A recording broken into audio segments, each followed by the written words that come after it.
Hi students, in this video we will be discussing the cross product. You will need a calculator, so either use Desmos or a graphing calculator. Okay, so we know that we can define a vector in terms of its three components. So we're going to let U have the components U1, U2, and U3, and vector V have the components V1, V2, and V3.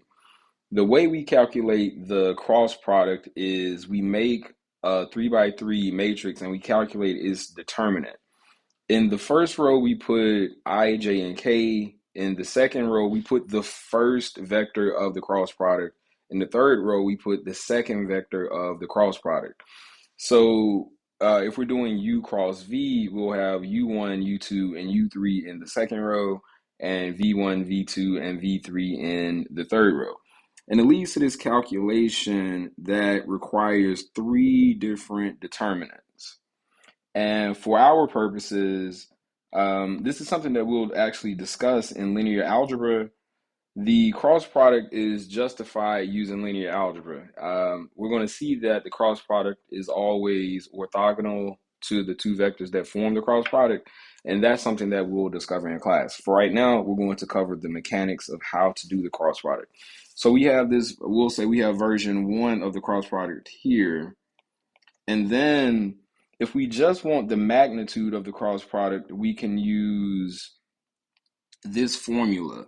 The magnitude of the cross product is the magnitude of U times the magnitude of V times the sine of the angle between the two vectors.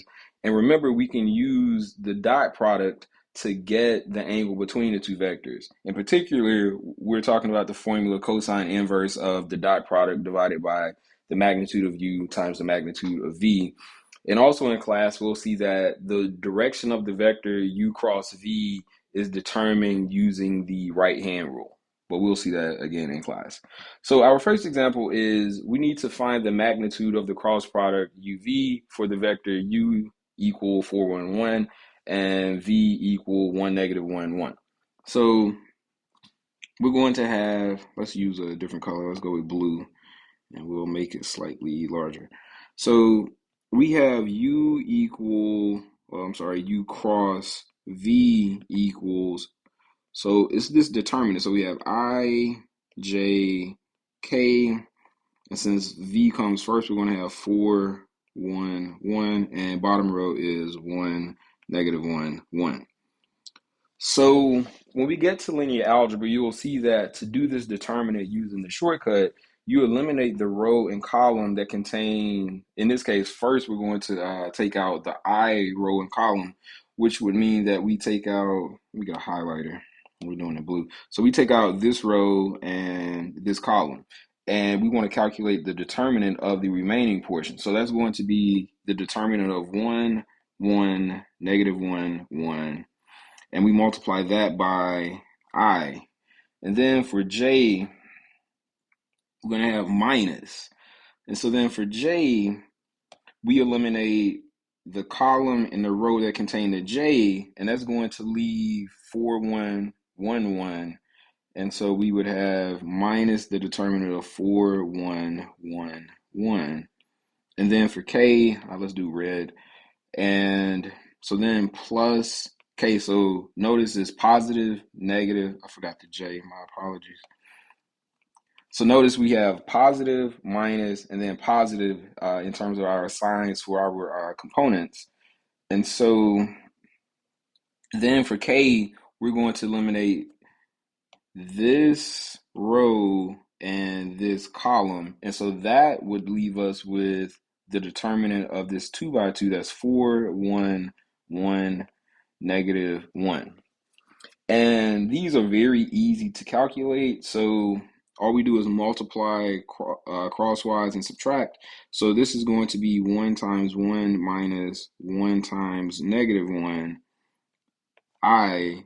And then for J, minus parentheses 4 times 1 minus 1 times 1. So 4 times 1 and 1 times 1. And then for K, we'll close the parentheses out. And J, and then for K, plus K, plus 4 times negative 1. So again, 4 times negative 1 minus 1 times 1, minus 1 times 1. And of course, you will not have to show me all of these calculations. I'm just showing how we actually get the numbers that we're about to get. And this would leave us with 1 minus negative 1 is 2. So 2i, and then 4 minus 1 is 3. So minus 3j, and then negative 4 minus 1 is going to be minus 5k. So in unit vector form, we would have 2i minus 3j minus 5k, or in component form, that is the equivalent of 2, negative 3, negative 5. And so we want to find the magnitude of this cross product. So the magnitude of u cross v would equal, we already know in component form, we can just square each component, add them, and take the square root. So that's going to be 2 squared plus parentheses negative 3 squared plus parentheses negative 5 squared. And so that's 4 plus 9, which is 13, plus 25 is 38. So the square root of 38, which I've already actually calculated to be about 6.16. And so the cross product represents, the magnitude represents the area of a parallelogram between U and V. We'll hop over to GeoGebra for a moment to see that. So if you look, let's see, which vector is all right, so the vector 1, negative 1, and 1 is the one that I just turned off, and the longer vector is 4, 1, 1. Now, if we can imagine, there's a parallelogram that moves like here, that is between here to here. We'll just put that point back where it goes. And the area of that parallelogram is the magnitude of the cross product. So now our question said, well, our statement says find the area of this triangle that's made between those three, the origin and the two heads of those vectors. So if the parallelogram has the area that's the magnitude of the cross product, the area of the triangle is going to be half the magnitude of the cross product, because if we divide the parallelogram diagonally, we get two triangles, and conveniently one of those triangles is the triangle that we have made by these three vectors. So we'll say the area of triangle OPQ is just equal to 1/2 the square root of 38, which is approximately 3.08. So the answer to both of those questions, we could also, if we just wanted to know the magnitude of the cross product and you had a calculator handy, what we could also do is calculate sine theta. And to do that, we need to know cosine theta first. So remember that, well, actually, we just need to know theta. So theta is going to be cosine inverse of u, the dot product of u and v divided by the magnitude of u times the magnitude of v. And for us, easily, u dot v is equal to, this is 4, 1, 1, 1, negative 1, 1. So that's going to be 4 times 1 plus 1 times negative 1 plus 1 times 1, which is 4 minus 1 plus 1. So that's 4. And then the magnitude of u is the square root of 18. And the magnitude of v is equal to the square root of 3. So theta is equal to cosine inverse of 4 divided by square root 18 and square root 3. And if you put this into your calculator, you're going to get theta is 57.02 degrees. And actually, we'll hop over to Desmos so you can actually see this. So remember, in Desmos, make sure you put your calculator in degree mode. And so we're going to do cosine inverse of 4 divided by square root 18 times the square root of 3. And like, as I said, you can see that we get 57.02 degrees. So this formula that we have is the magnitude of u cross v is equal to the magnitude of u times the magnitude, oh, I don't know what happened there, times the magnitude of V times the sine of theta. So for us, that's going to be the square root of 18 times the square root of 3 times the sine of 57.02 degrees. And so we'll go back over to Desmos and see that calculation. So if we put in square root 18, square root 3, and then sine, and we said 57.02, you can see that we get the same number, 6.16, which is what we got for the magnitude of U cross V. So, and actually, we can see that too. We'll put in the square root of 38, square root 38, and you see what we basically get the same number. There's some round off error because we rounded our angle to 2 decimal places, but effectively it's the same number. So this is also 6.16. So both of these are handy. I would say if we're just calculating the area of the triangle, I would use this formula. But if you actually need the cross product as a vector, we have to do this determinant way. So we have two different vectors. So we're going to calculate two different cross products. We have U cross V and V cross U, and we want to see if the results are the same. So for U cross V, we're going to get, remember, we're going to get a 3 by 3 determinant. So I, J, K, then we put in 1, 2, 5, and negative 1, 3, 5.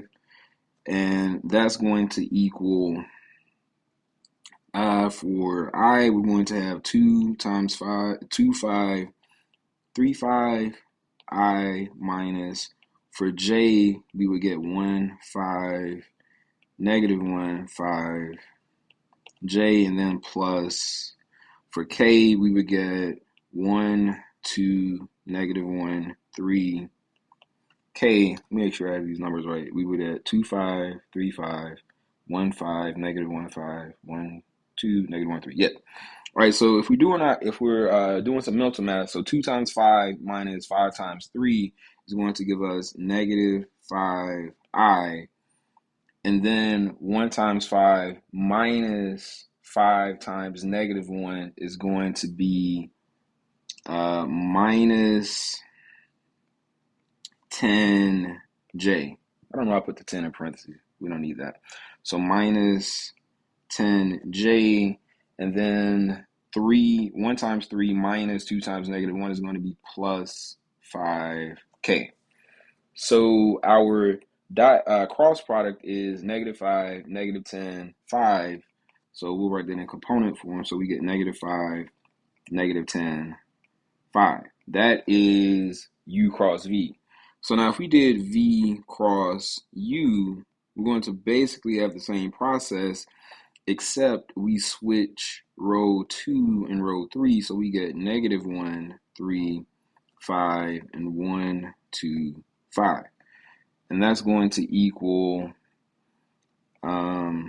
the determinant for negative 1, 3, 5, 2, 5 minus negative 1, 5, 1, 5, J, I forgot the I here, plus for K, negative 1, 3, 1, 2, and K. And so 3 times 5 minus 5 times 2 is 5. So we get 5i.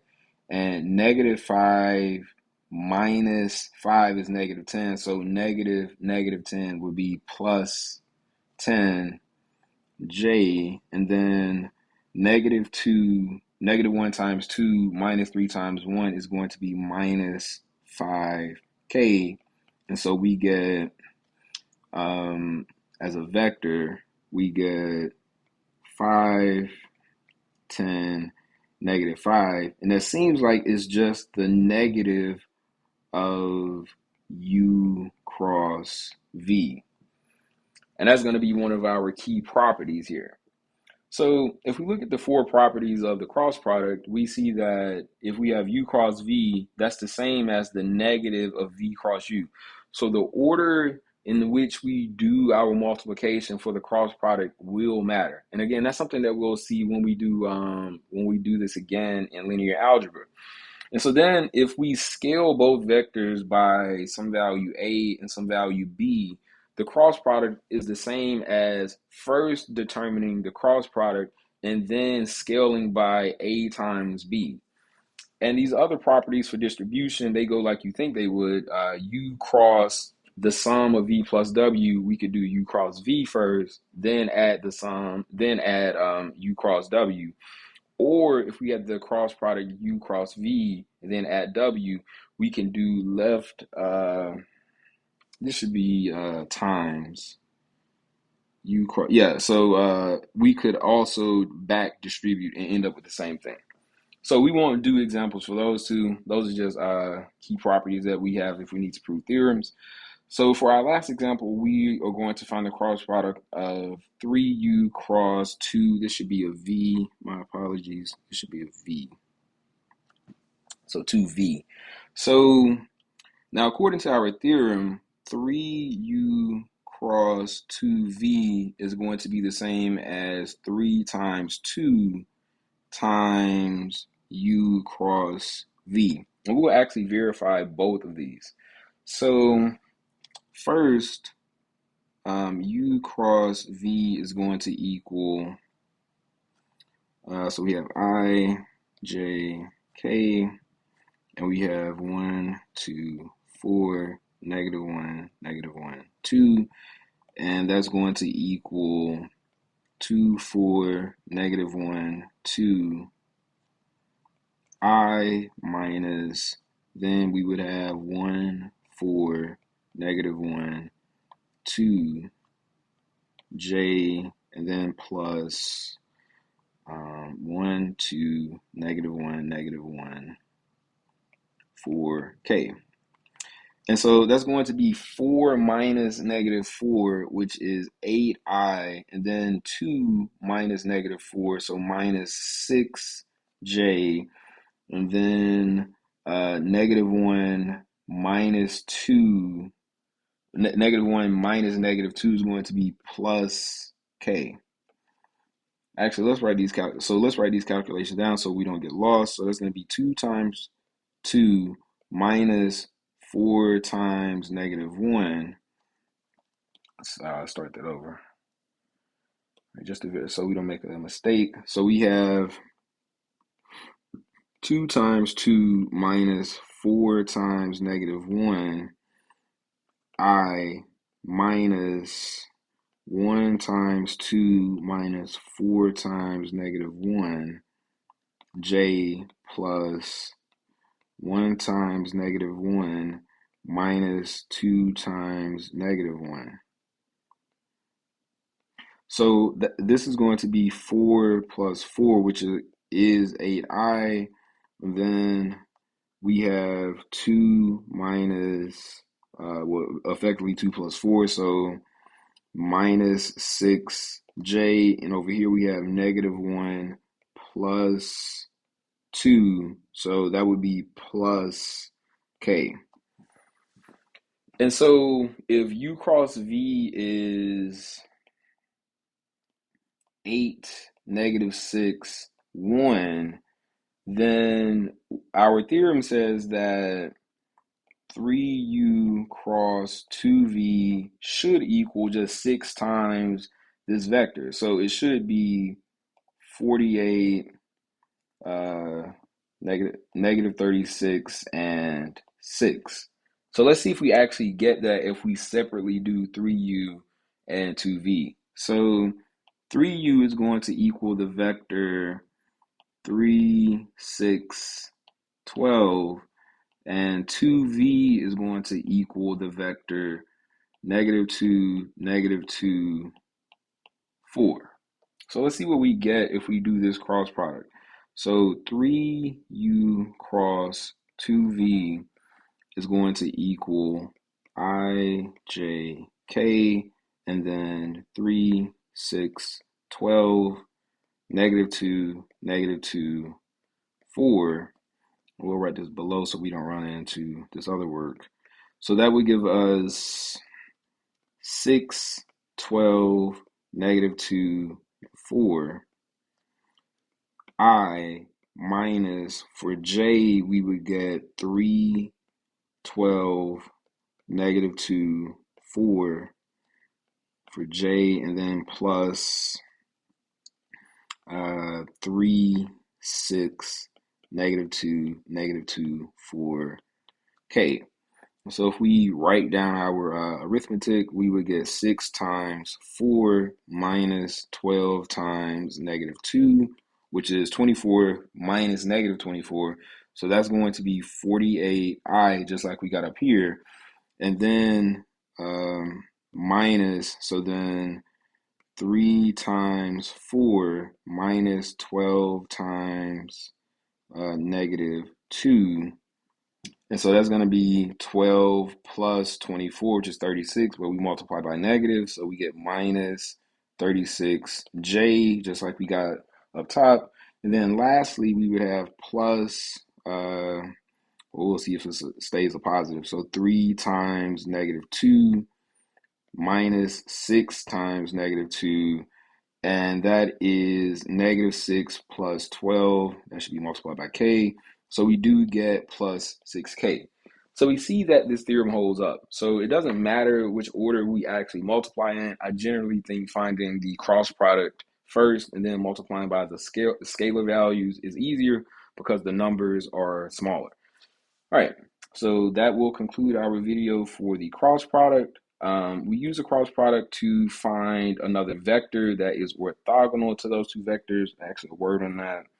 Let's go over to GeoGebra again for a moment. So before I recorded this video, I already put these two vectors into GeoGebra. So again, the longest vector that ends at point B, that's the vector 4, 1, 1. And the vector 1, -1, 1 ends at point C. And this long dashed line is, this purple line is the cross product. Now we can't see it well, but if we tilt this just enough, we can see that this vector is orthogonal to the vector 1, -1, 1. And if we tilt it this direction, we can also kind of see that it's orthogonal to the vector 4, 1, 1. That is a key property of the cross product, that it is always orthogonal to both vectors that are the factors of the cross product. All right, see you all in class.